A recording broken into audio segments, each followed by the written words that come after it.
and welcome to my channel. My name is AJ, and today I'm going to be reviewing Fuel for Fire by Julianne Walker. This is the 10th installment of her A Black Knight Incorporated series. This is what the cover of the book looks like. It looks very reminiscent of the previous book. Here's the back of it. It is Dagon's book, who that we met in the first book as being a CIA operative that was working with a senator who turned out to be corrupt and did some horrible things, and Dagon got thrown under the bus and kicked out of the CIA.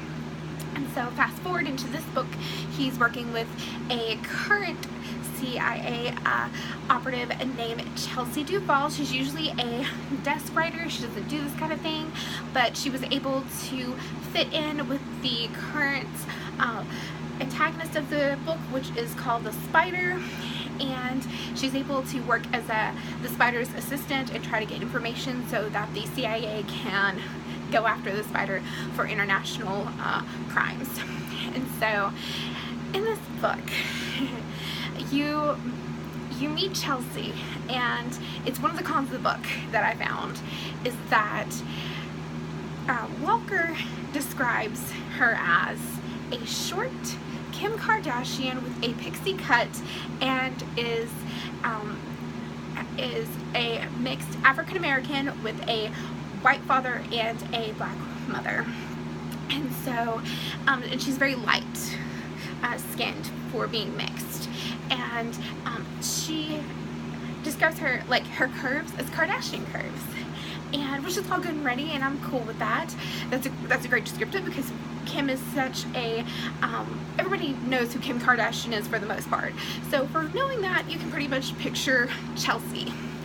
So she goes on throughout the book and describes her all 5 times in her body as having Kardashian curves all over. I'm like, do you not own a thesaurus? Because I mean, I get it, it's established that's what she looks like. Yeah, she got pretty creative with how Chelsea, because these books are from Chelsea's point of view and also from Dagon's, even though it's his dedicated book because he's a member of the Black Knights. Yes, Black Knights, sorry. Black Knights. And yeah, she was more creative with describing him than she was with her, and that was really super annoying because she constantly reminded throughout the book of how she got the Kardashian body. And the flames for this romance novel that I'm going to rate this for is like a 1.5, and I'm being generous. It was not very good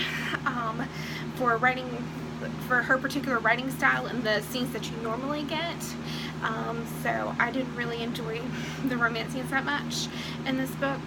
And for the plot line, I felt that she did a good job with setting the scene with them being in London for the first part of the book and being on the run. She did a really good job for that. But for the plot, it would have been pretty good if you had got some crappy dialogue between Dagon and Chelsea.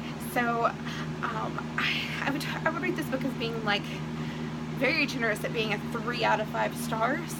Mostly because when at the beginning of the book you find out that Chelsea has a secret, and when the secret is outed by herself, it's on the level of Ty and Zane from the Cut and Run series and his secret. So I was like, oh my gosh, this is like a huge secret. I really liked how Walker played out how it all went out. Made me very reminiscent of Ty and Zane. So I was like, oh, this is pretty good. But I don't know, this just wasn't my favorite book out of the series, despite the plot being good for the most part. But I'll still continue to read this series. I look forward to the 11th book that's coming out in November, so I'll continue to read these books, obviously. But I hope that you've enjoyed this little different kind of review for this book, and I hope that you have a great rest of your day, and until next time, bye!